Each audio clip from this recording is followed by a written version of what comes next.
네, 253페이지 9번 동그라미입니다. 하나님은 자신의 고유성, 즉 자신의 의와 인간을 거룩하게 하심을 오로지 자신의 말로 알게 하셨다. 이것은 하나님이 직접적으로가 아닌 약속으로서 소망하게 하셨다. 오로지 말로 자신을 나타내셨고 자신의 거룩한 행위를 알게 하셨고 이것을 신앙으로 고지하셨다. 기독교 진리는 단순히 우리 눈앞에 막연하게 침묵하고 있는 존재가 아니라 말에서 이해해야 한다. 하나님의 부르심과 인간의 신앙으로의 응답이 그것이다. 루터가 자주 인용하는 확실한 것은 보이는 것이 아니다는 표현은 말과 신앙이 서로 잘 맞닿는 것임을 보여준다. 그러나 하나님이 자신의 마음을 말에 담아두셨다 할지라도 여전히 거기에도 하나님은 완전히 나타나지 않는다. 여기서 루터는 어떤 때는 하나님의 말씀과 하나님 자신을 동일시하다가도 어떤 때는 구분하기도 하는데 이것은 아마도 하나님에 대한 인간이 말하는 것은 루터에게도 역시 많은 부담이 되었기 때문으로 판단된다. 하나님 말씀은 하나님이 자신을 숨기는 방식으로 역사하는데 이것은 말을 넘어서 어떤 무엇이 더 있음을 암시한다. 다만 하나님이 말로 나타내시는 것은 인간의 신앙을 향한 목적 때문이라고 그는 본다. 말이란 마지막 시대 동안에 하시는 하나님의 행위에 대한 방식일 뿐이다. 큰 7번입니다. 그러니까 무슨 얘기냐면 하나님이 자기 계시를 하시는 그 방법이 말씀에 있다는 거예요. 그래서 말씀에 대한 다양성을 기록된 아가페가 로고스로 그 말씀이 육신이 된 예수 그리스도로 성령 안에서 우리에게 친히 음성을 들려주시는 방식으로 하나님의 하나님의 말씀이 우리에게 직접 역사하시는데 근데 그분은 어떤 존재자가 아니시기 때문에 어떤 그 형상이 아니시란 말, 영이시란 말. 그렇기 때문에 그분은 인격 자체이신데 우리 인간이 설명하기가 매우 어렵다. 그래서 하나님이 이제 이 땅에서 아무 형상으로든지 만들지 말라 그렇게 말씀하신 걸 이제 우리가 볼 수 있습니다. 놀라운 사건이죠. 할렐루야. 그 다음에 이제 넘어가서 254쪽. 254쪽. 사람의 인간학 실존과 예수 그리스도와의 관계. 7번 말씀과 신앙입니다. 동그라미 1번 말씀을 선포 안에서 계시와 신앙의 하나가 되는 역사로 일어난다고 이에서 이미 밝혔다. 그래서 하나님의 말씀은 하나님이 역사하시는 말이 분명하다. 달리 말하면 하나님은 말씀으로 역사하는 말씀이시다. 거기에서 역사는 지금 여기서 나에게 일어나는 사건이지 나와 무관한 하나의 고정된 객관적 형태로 막연하게 있는 사실이 아니라고 했다. 그 역사와 관계하는 존재를 학문적인 언어로 인문학적인 언어로 실존이라고 규정하기도 하고 신학적 인간학의 표현으로 사람이라고 부른다. 하나님의 역사는 실존 또는 사람에게 일어나는 사건이며 사람은 이런 하나님의 역사를 자신의 고유한 사건으로 받아들인다. 하나님의 역사는 곧 이해의 문제이지 인식의 문제가 결코 아니다. 여기서 이해라는 개념은 해석학에서 특히 신학적 해석학에서 중요한 개념이다. 당시의 텍스트와 지금의 컨텍스트 속에 있는 나와 서로 인격적으로 만나는 방식에서 이해하는 사건의 직접성을 전제한다. 즉 과거에서 일어났던 하나님의 역사라고 할 수 있는 소위 전승된 텍스트를 지금 여기서 나의 심장에 직접적으로 와 닿고 나의 마음에 일어나는 사건의 텍스트로 받아들일 때 그 사건이 지금 나에게 또 과거에 일어났던 같은 방식으로 나에게 말을 건다는 것이 믿어진다. 그로 인해 나에게 비로소 실존적인 역사가 가능해진다. 그래서 이에는 나와 무관한 막연한 추상적인 자기 목적이 아니라 하나의 사건, 즉 나와 직접적으로 관련되고 나를 끌어내는 일어나는 사건이 되는데 그 속에 비로소 인간은 사람이 된다고 하겠다. 사람은 나 의식에서 일어나기 때문이고 하나님의 역사는 궁극적으로 나 문제를 접촉할 때 일어난다. 그래서 그것은 실존과 인격의 주관성의 문제이기 때문이다. 반면에 사실의 문제는 인간을 객관적 존재로 만든다. 내가 그 사건에 참여하겠다는 결단과 함께 주어지는 것은 하나님의 역사에 참여하는 인격적인 문제이지만 나를 객관화시켜서 하나의 막연한 세인으로서 이미 지나간 사건을 관찰하겠다는 것은 사실의 문제이다. 그래서 사건과 사실은 시간을 이해하는 방식에서 나타나는 두 가지의 관계 방식이라고 할 수 있다. 사실은 무엇이 옳고 무엇이 그른가를 판단하는 소위 옳고 그름의 진리 문제에 집착할 때 가지는 세계관에서 기인된다. 이런 세계관에서 의미하는 진리는 옳은 것은 확실한 것으로 파악된다. 그러니까 확실한 것이 옳다라는 세계관에서 사건을 이해하려 할 때 모든 것을 사실 중심으로 파악하려는 노력이 당연히 나온다. 이런 세계관은 인간을 자연스럽게 과거에 집중하게 한다. 그로 인해 과거에서 과거 한때 일어났던 정확한 사실을 찾으려고 그로 인해 거기에서 과거 한때 일어났던 정확한 사실을 찾으려고 노력한다. 반면에 사건이란 옳고 그름의 진리가 아니라 죽고 사는 소위 실제성을 만나는 인격적인 혹은 영적인 방식이라고 할 수 있겠다.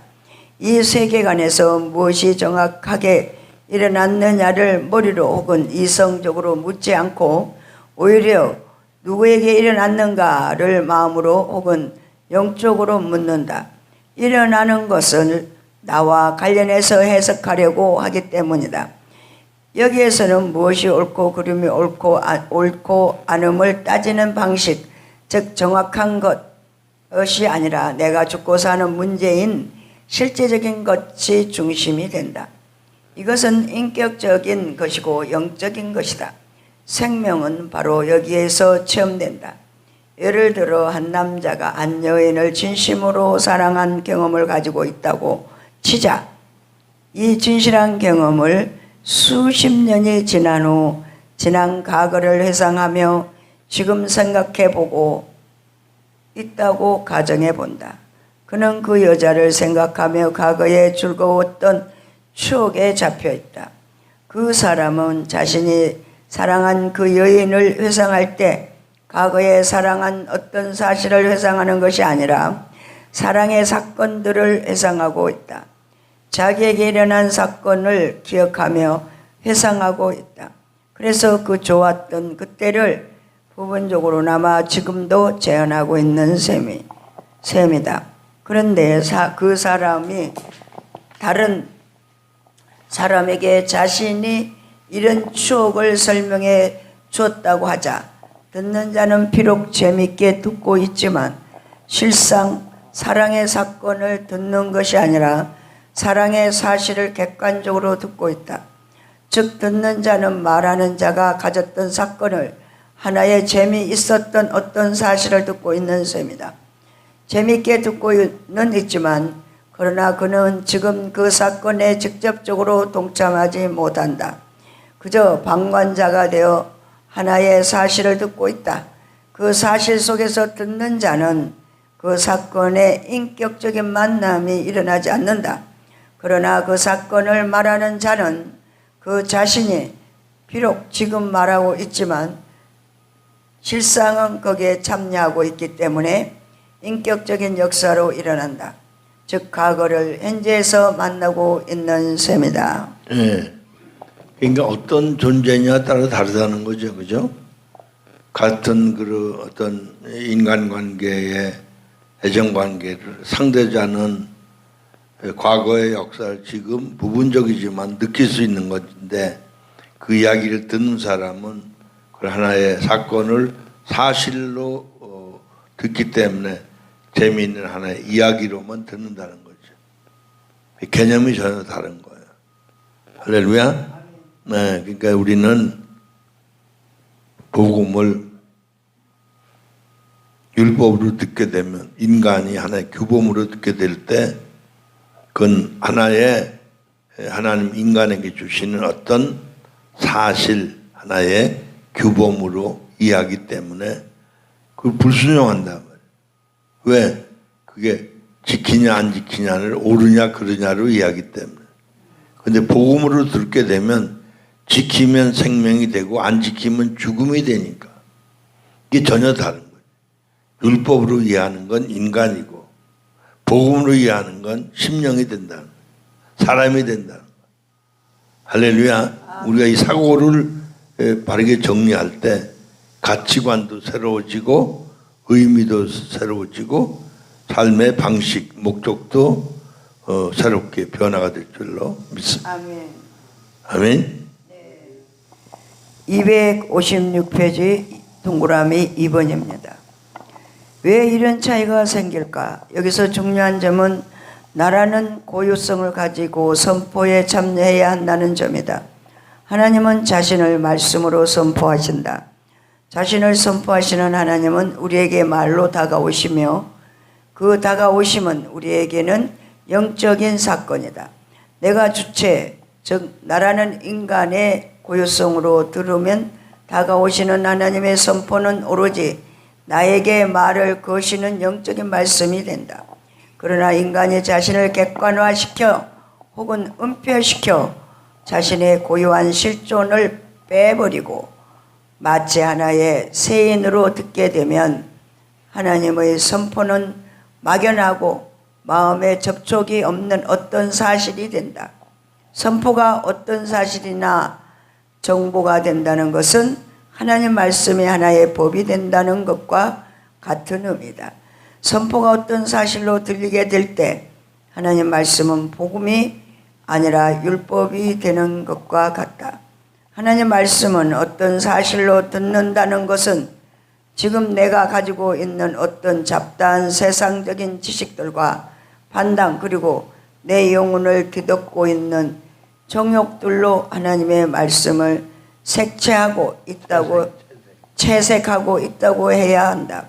그러니까 말씀하시는 하나님에게 내가 지금까지 만들고 형성해온 세상적인 지식들이나 정보들로 대항하고 있는 셈이다. 이런 관점에서 나에게 다가오는 하나님의 말씀은 하나의 율법이 되고 나는 그 말씀을 율법으로 듣는 생각을 가진 데 소위 율법주의가 된다. 네, 그러니까 이제 우리가 잘못 이해하면 교회 안에서 내가 어떤 규칙에 옳게 봉사하고 있느냐 이런 자기 착각에 빠지는 거죠. 우리는 주와 복음을 위해서 교회 안에서 어떻게 사느냐 이렇게 바뀔 때 우리는 어버이 같은 심정으로 바꾸어지게 되는 줄로 믿습니다. 심리는 시어머니 같은 눈이 돼가지고 늘 따져. 옳으니 그르니 잘했니 못했니. 근데 친정어머니는 그렇지 않다. 늘 딸 편이고 뭔가 부족한 게 있으면 내 탓으로 돌리는 거지. 이런 존재 개념의 차이 때문에 교회 안에서 너그러움이 부족한 거예요.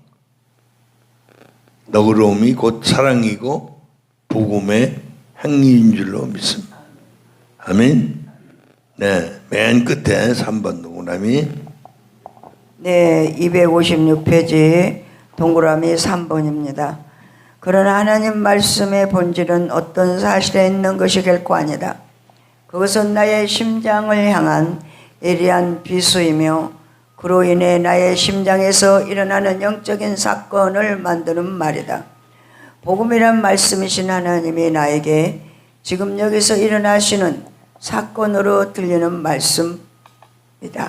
그러면 하나님 말씀이 나에게 사건이 된다는 말은 도대체 무슨 의미인가? 하나님이 자기 자신에게서 나오는 것은 오로지 인간을 향한 자기 계시이고 반대로 내가 내 자신에게서 나오는 것은 그것을 실존적인 결단 혹은 신앙이라고 이미 위에서 밝혔다. 이런 점에서 계시와 신앙은 항상 동시적이다. 하나님이 자기 자신에게서 나와서 인간의 심장으로 들어가시는 것은 동시에 인간인 내가 내 자신에게서 끌려 나오는 것과 같은 순간이다. 이런 점에서 계시와 신앙은 동시성이며 신앙 없이는 계시는 성립되지 않으며 또한 계시 없이 신앙도 성립되지 않는다. 인간인 내가 내 자신에게서 나오지 아니하고는 하나님이 자기 자신에서 나오시지 아니하기 때문이며 또한 하나님이 자신에게서 나오시지 않으면 인간은 자신에게서 빠져나올 수도 없기 때문이다. 하나님이 자기 자신에게서 나오시는 순간은 곧 내가 내 자신에게서 나오는 순간이기도 하다. 네, 그러니까 잠깐요. 네, 기니까 이제 이런 거요. 왜 우리가 그런 얘기하죠? 친구를 사랑하면 마음을 뺏겼다 뭐 이런 얘기하잖아. 남녀간에 사랑할 때도 마찬가지, 그죠? 상대방 사랑이 흘러나오면 나의 사랑이 흘러나와서 내 사랑을 빼앗기는 거. 뭐 이런 상호관계. 그러니까 계시와 신앙은 동시적이라는 거예요. 하나님의 계시가 있으면 우리의 신앙이 고백적으로 흘러나온다. 할렐루야. 이게 없으면 이 짝퉁이지. 그죠? 살아있는 고기는 움직인다. 헤엄친다. 물살 가르고 올라간다. 죽은 고기는 떠내려간다. 살아있는 믿음은 날마다 새로워져요. 할렐루야. 어제가 다르고 오늘이 달라요. 내일이 달라요. 왜? 만물을 보세요. 모든 식물은 날마다 자랍니다.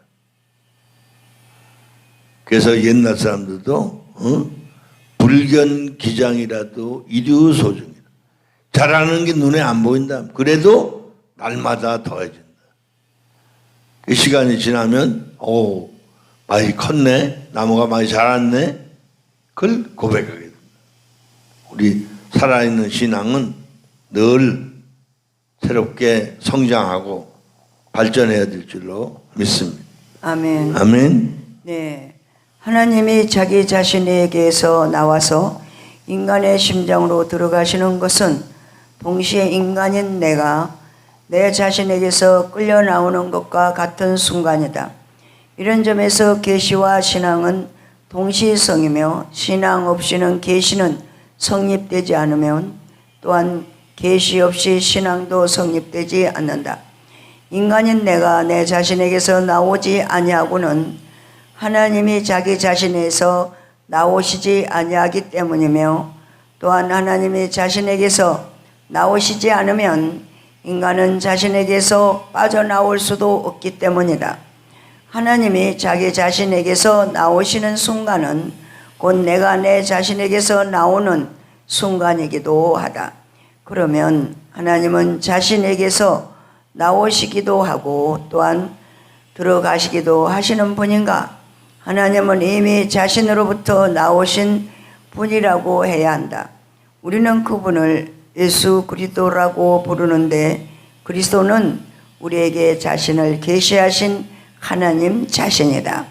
그러니까 문제는 우리가 우리 자신에게서 나오지 못하는 데 있다고 하겠다. 우리가 그분을 인격적으로 수납할 수 있는 신앙이 가지지 않기 때문이다. 계시가 일어나는 지점 혹은 장소로서 신앙이 없는 것이 우리의 문제일 것이다. 네, 그러니까 우리가 문제는 그거예요. 자발적으로 그때마다 말씀에 응답하는 순종이 필요한데 우리는 잘못된 세계관, 가치관으로 이게 이러면 손해지, 이러면 내가 좀 미친 거지 이래가지고 자기 절제하는 거예요. 그러니까 적극적으로 순종을 못하기 때문에 어정쩡한 거예요. 신앙도 아니고 종교도 아니고 이제 그런 걸 보고 우리 자신을 뜯어 고쳐야 될 줄로 믿습니다. 할렐루야. 예. 그 밑에 네.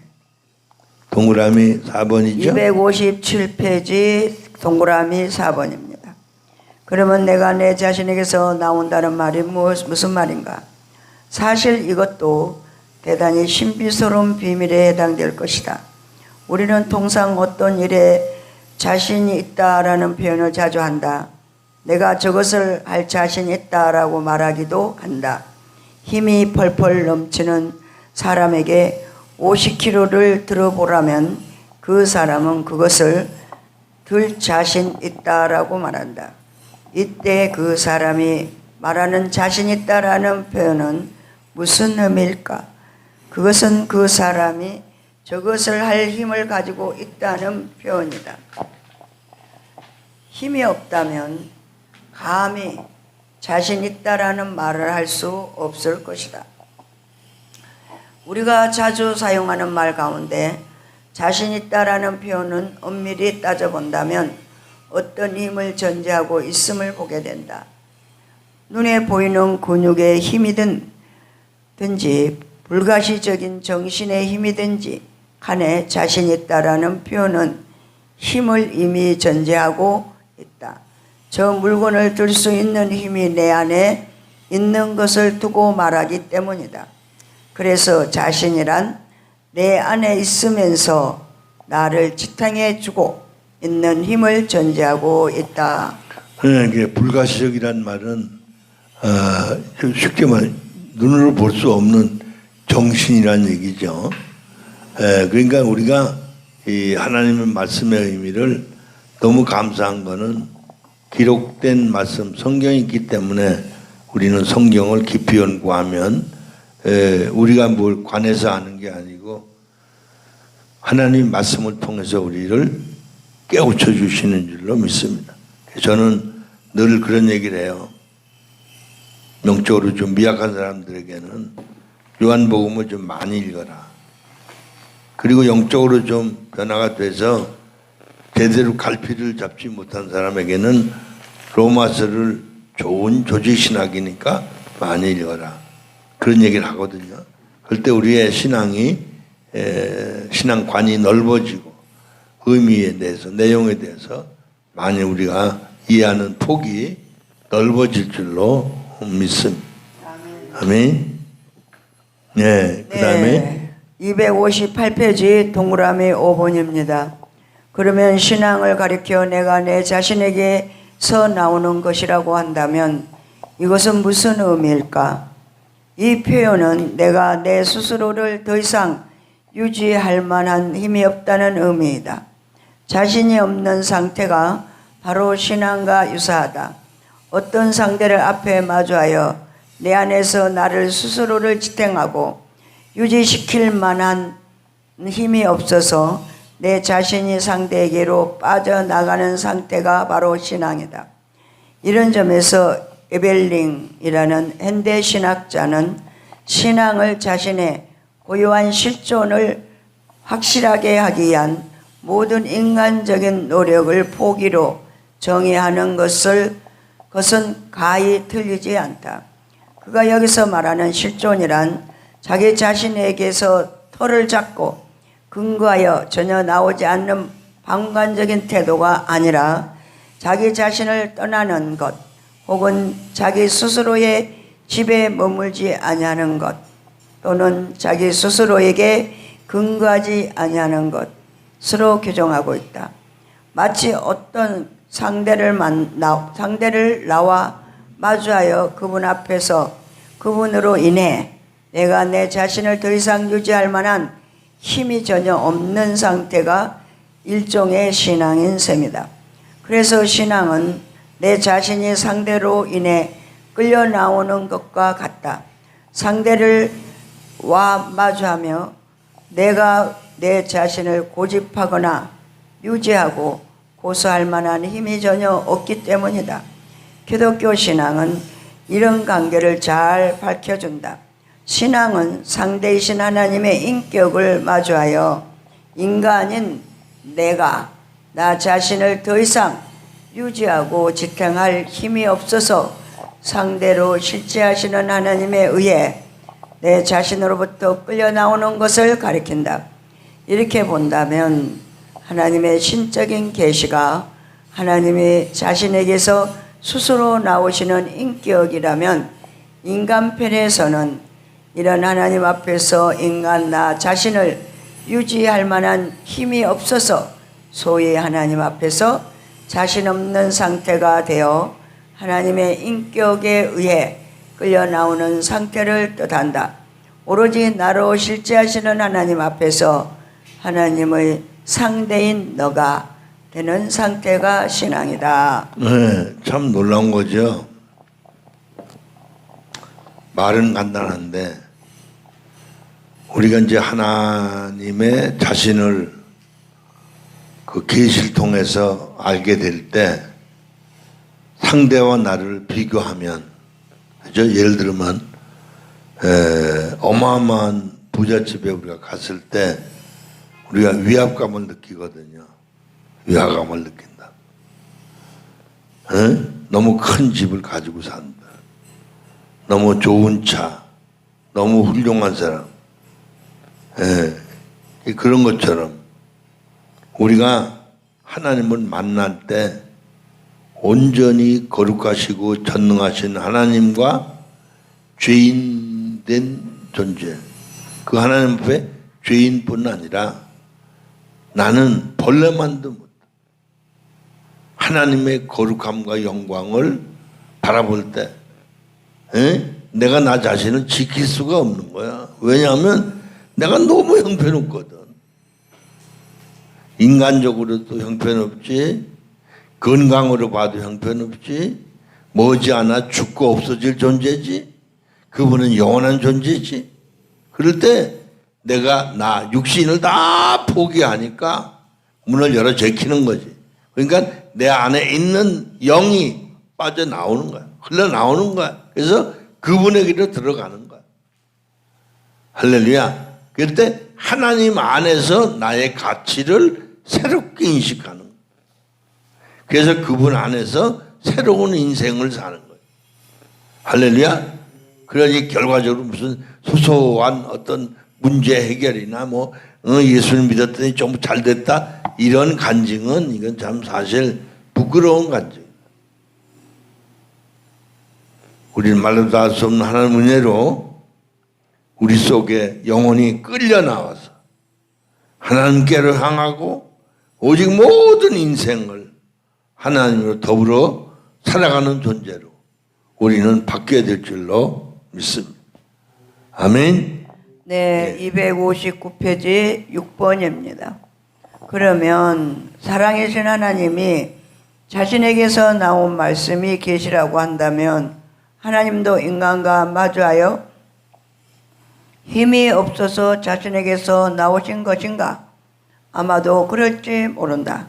하나님도 사람이라는 존재 앞에서 하나님이 자신을 유지하시거나 지킬 수 없어서 인간을 향하여 자신에게서 나오시는 상태가 계실지 모른다.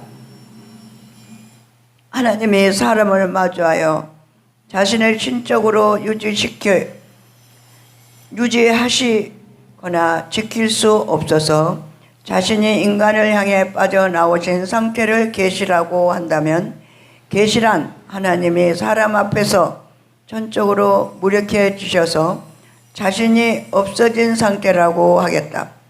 계시란 사람을 마주하신 하나님의 무력일 수 있다.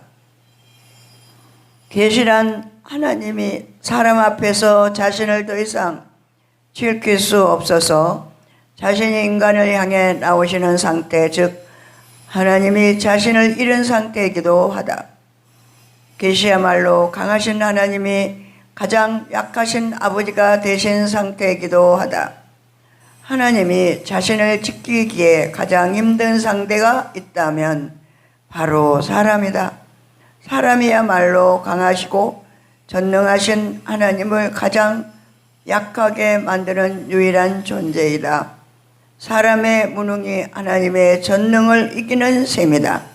사람이라는 존재 앞에서 하나님은 가장 약하게 되신다. 네, 그러니까 이런 거예요.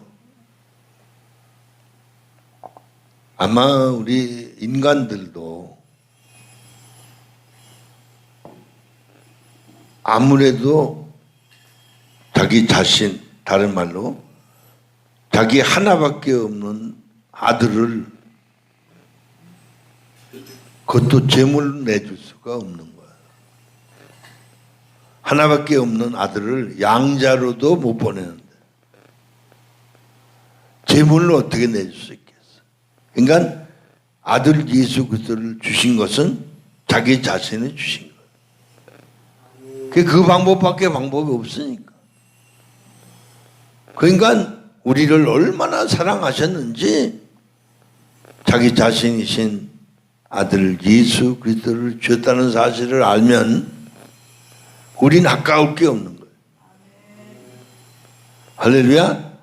우린 최선을 다해서 하나님을 섬겨야 될 줄로 믿습니다. 아멘. 아멘. 259페이지 동그라미 7번입니다. 사람이란 인간편에서 보면 내가 내 자신을 지킬 수 없어서 자신으로부터 끌려 나오는 상태이지만 하나님 편에서는 역설적으로 하나님이 인간으로 하여금 자신에게로 나오게 할 만한 강력한 힘이 된다. 사람이란 분명 내가 내 자신으로부터 나오는 상태, 즉 인간 나의 무력함의 극적인 상태이다. 그러나 이 상태는 도리어 하나님에게서 하나님의 고유성인 신적 자신을 불러내는 역설을 가진다.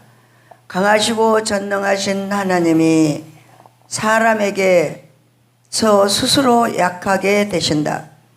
이것 때문에 하나님은 자신을 스스로 유지하시거나 하나님으로 실체하실 수 없어서 하나님이라는 자신으로부터 인간을 향하여 자발적으로 나오신다. 사람은 가장 나약한 상태이지만 그러나 역설적으로 강하신 하나님을 가장 약하게 만드는 존재이기도 하다. 이것은 모순처럼 비치는 역설이다. 사람은 자기 자신을 잃은 무능한 상태지만 동시에 하나님에게서 하나님 자신을 얻는 실제적인 존재이다.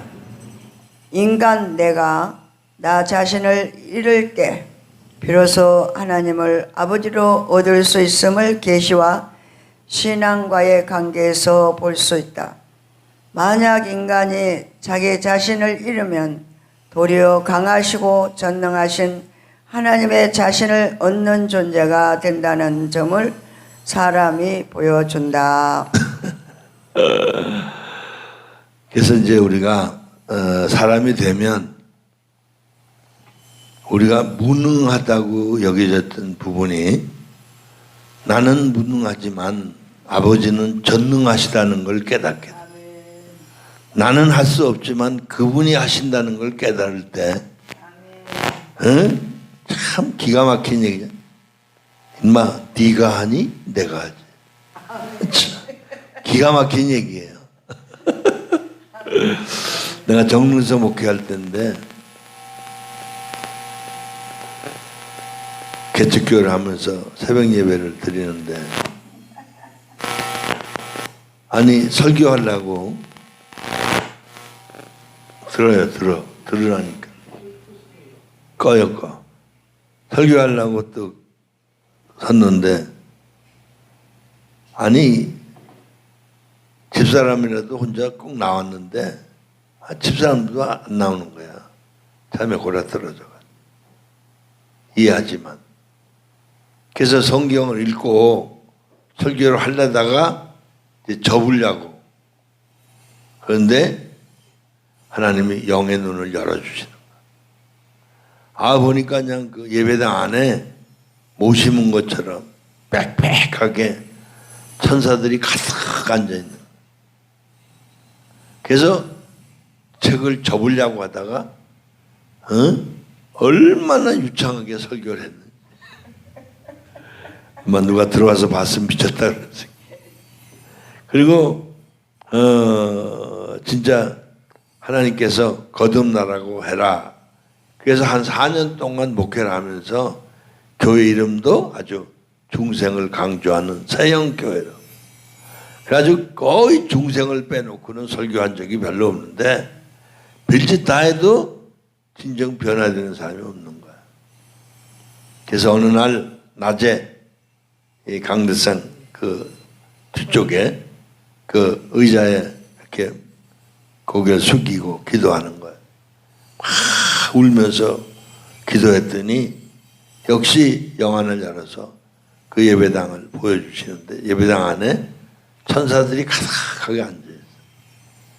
그때 하나님의 음성이 야 이놈아 네가 하니? 내가 하지. 그러시더니 한 달 내에 누가 두 자매가 거듭났다고 말씀하셔서 어떻게 변화된 걸 얘기를 했더니 깜짝 놀라요. 또 한 달 후에 남자 집사가 변화되는 이제 그런 모습을 발견했어요. 예, 우리의 이 목회도 우리의 사역도 물질 문제, 영적인 문제 모든 게 하나님이 하시는 거죠.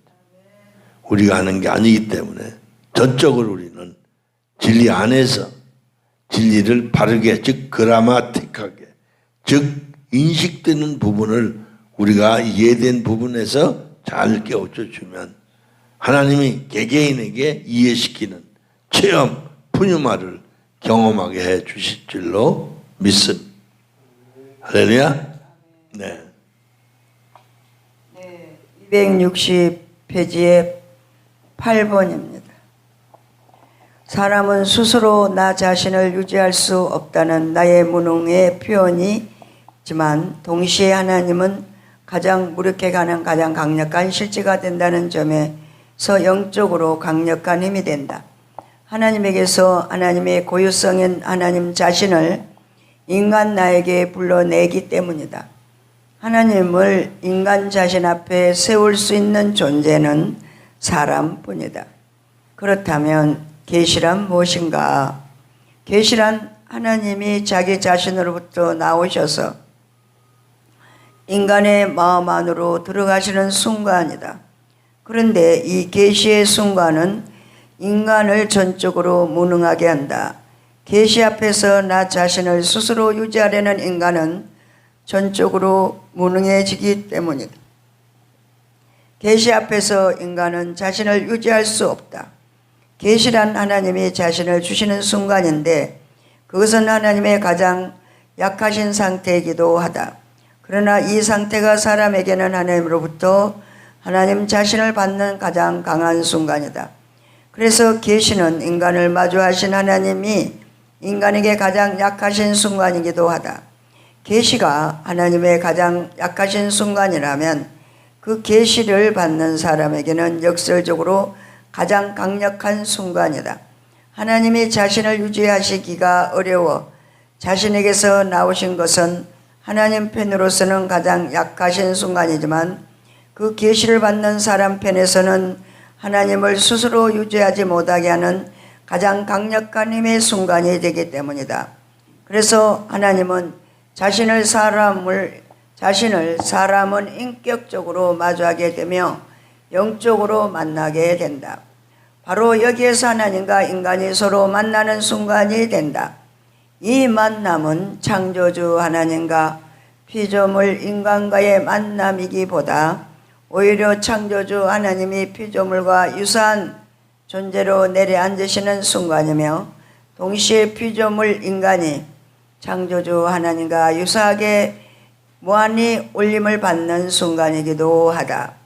이 순간이야말로 하나님의 형상으로서의 인간이 사람이 되는 회복의 순간이라고 할 수 있다. 인간은 하나님께 속한 존재로서 사람이 되는 것이다. 자기를 잃은 존재로서 인간이 사람이 되어 새로운 나를 받는 순간이기도 하다. 오로지 나로 실제하시는 하나님이 인간 나의 주인으로 일어나는 순간이기 때문이다. 아멘. 아멘. 그러니까 이 세상에서도 큰 기업이나 큰 권력자가 주인이면 든든한 거죠. 근데 하물며 우주 만물의 창조자이시고 주인이신 하나님이 우리의 보증인이 되신다. 아니, 주인이 되신다. 할 때는 천하를 얻은 것보다 더 큰 거죠. 그래서 우리 자신을 무한히 높이신다는 거예요. 그것은 그 영원 자존하신 하나님이 낮아지고 낮아지고 낮아지셔서 다 같이 천박한 인간에게 오셔서 나를 사랑한다고 말씀하시는 거예요. 세상에 부탁할 데가 없어서 저 다리 밑에 사는 그 거린한테 가서 뭘 부탁하는 것 같이 우린 벌레만도 못한 존재예요. 근데 하나님이 오셔서 사정하신다. 사정하셔. 나 좀 내 속에 들어가서 살자. 기가 막힌 거예요. 우리가 우리 자신을 비우고 오직 하나님으로, 삼위일체 하나님으로 모시고 삼위일체 하나님이 주인 되신 삶을 살면 우리의 삶은 한도 없이 높아지고 존귀해지고 거룩해지고 정말 존귀한 자가 될 줄로 믿습니다. 아멘. 예. 그 다음에 261페이지 9번 동그라미 9번입니다. 사람은 오로지 상대로 실제하시는 하나님으로 인해 사는 순간이다. 사람은 어떤 실체나 구체적인 모습이기보다 영적인 것에 줄이고 목마른 상태이다. 인간 자신으로부터 끌려 나와 하나님 자신의 자리에로 서 있는 자가 바로 사람이다. 동시에 하나님이 스스로 자신에게서 나와 가장 약한 사람의 자리에 서시는 순간이 계시다. 사람에게서 신적인 계시가 일어나고 하나님은 사람의 신앙을 보시는 순간이기도 하다. 그래서 이 관계는 전적으로 영적인 사건이다. 사람이 하나님에게 속하는 순간이며 이 순간은 계시와 신앙이 하나가 되는 사건이다. 그래서 사람은 영적인 사건이지 어떤 사실로서의 무엇이 아니다. 하나님은 사람에게 자신을 주시고 사람은 하나님을 향해 자신을 비우는 존재이다. 이것은 신적인 부름이고 또한 신령한 소명이다. 이 부름에 응답하는 것이 죄와 부패로 살아가는 우리 인간의 과제이다. 이것이 아니라면 인간은 부패한 인간으로서 죄인이며 그로 인해 허무와 공허로 살다가 사망할 것이기 때문이다.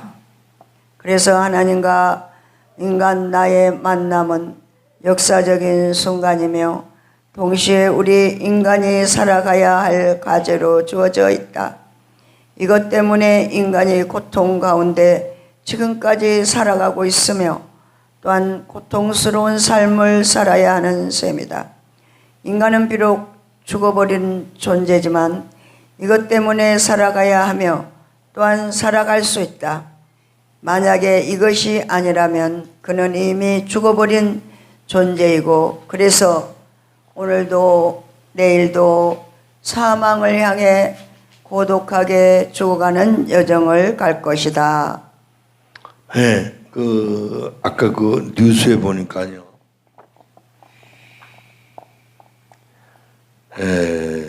36살밖에 안 된 어떤 여배우가 고독사를 했다고 뉴스에 나오더라. 그러니까 언제 죽었는지도 모른대. 한참 됐다는 거지. 이 고독사라는. 요즘 고독사가 문제가 많고 일본도 고독사가 많기 때문에 혼자 사는 사람이 많아서 이야기에 의하면 일본 사람들은 그 혼자 사는 사람들끼리 연결할 수 있는 폰이 됐든지 어떻게 이게 얼마 동안 아무 소식이 없으면 찾아가 본다든가 이런 식으로 연결한다는 얘기 들었는데 뭐 그보다 더 심각한 건 우리 사람이 인간으로 살면 사실은 최고로 고독한 사람. 자기 스스로 자기 문제를 다 해결하려고 신경 쓰다 보니까 힘든지 않은 게 없어. 우리가 이제 어쩌녁에 파도 다듬고 열무도 다듬고 그랬는데 제가 이제 뭐 조금 이렇게 가위로 뿌리를 잘라내면서 이렇게 봤는데 뭐 오늘 잘 다듬어서 김치 해놓으니까 아주 볼품이 좋은데 어제 볼 때는 내가 볼 때는 다 갖다 버려야 돼. 쓰레기 같더라. 진짜 쓰레기야. 이걸 이래야 되나. 그렇지만 다 해놓으니까 너무 좋은 이제 음식이 됐는데 그거 하는데도 네 사람이 매달려가지고 굉장히 많은 시간을 보내고 12시 넘었는데도 안 들어오길래 내가 그때까지 자지 않고 이제 침대에 앉아 있었는데 나와서 어떻게 됐냐 그랬더니 다 끝나고 이제 설거지만 하면 끝난다고 그래서 들어가면서 자라고 그래서 잤습니다만 그러니까 우리 인간은 너무 고독하게 사는 거예요. 그러나 사람이 돼서 하나님과 더불어 살면 모든 게 만족하고 기쁘고 즐겁고 감사하게 될 줄로 믿습니다. 할렐루야. 네.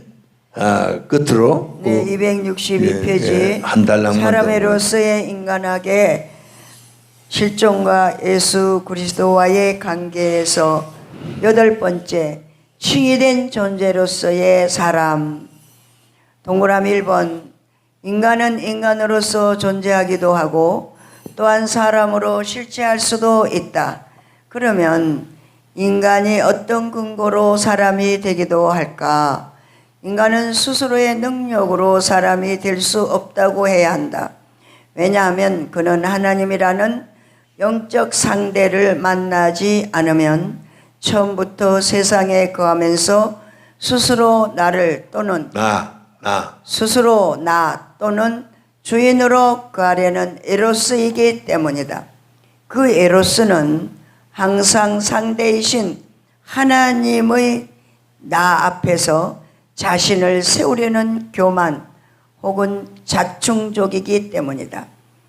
인간이 나로 실제하시는 하나님이 거하시는 지점 혹은 장소로서의 사람이 되는 것은 전적으로 은혜라고 해야 한다. 이 문제의 칭의와 어떤 관계가 있는지를 이 장에서 상세하게 취급할 수는 없어도 어느 정도는 다루어져야 한다고 본다. 네, 그러니까 문제가 뭐냐면 인간이 아무것도 없을 때는 자기 자신이 인간적으로 비참하다고 생각해서 인간들끼리의 그 비교의식에서 자기 포기를 하고 산다. 근데 좀 뭔가 있으면 그거 가지고 또 그게 무슨 울타리가 되는 것처럼 든든하게 생각하고 돈 있으면 또 명예가 좀 있으면, 누구 말따는 재산이 좀 있으면 그걸 울타리로 삼고 그걸 만족하고 산다. 참 어리석은 거죠. 근데 하나님으로 살면 먹고 마시는 거, 죽고 사는 거, 모든 걸 하나님이 책임지시는 걸 발견하게 되고, 책임지신다는 말이 아니라, 아니, 그분이 모든 걸 감당하시고 있는 걸 우리가 괜히 끌어다가 내 고생으로 생각하고 내 고통으로 생각하는 어리석음이 우리에게 있는 걸 발견하게 됩니다. 할렐루야. 예. 이제 좀 다음 단락은 좀 길어요. 그래서 여기까지만 하고 이제 이번에 마치겠습니다. 그리고 다음 달이죠. 다음 주가 아니라. 다음 달로 넘어갑니다. 그래요. 아우 정말 너무 좋아요. 특별히 말씀에 대한 세부적인 이해. 그래서 말씀과 그 계시와 신앙, 그 상호 관계. 그러니까 우리가 하나님 찾아가는 게 아니라 하나님 우리를 찾아와 주셔서 인간을 사람 되게 만드시고, 내가 내 모든 걸 책임지던 걸 하나님이 맡아서 책임져 주시고, 우리는 자유하며 오직 주와 복음을 위해서 사는 사람이 되어야 될 줄로 믿습니다. 기도하겠습니다.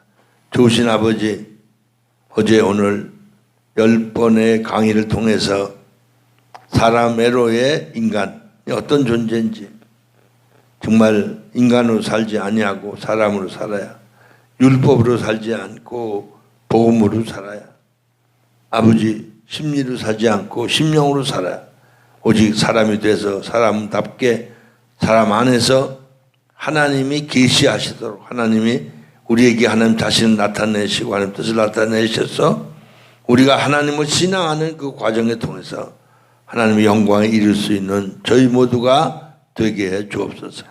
감사 찬송 영광 돌리며 예수님의 이름으로 기도 올리옵나이다. 아멘. 할렐루야.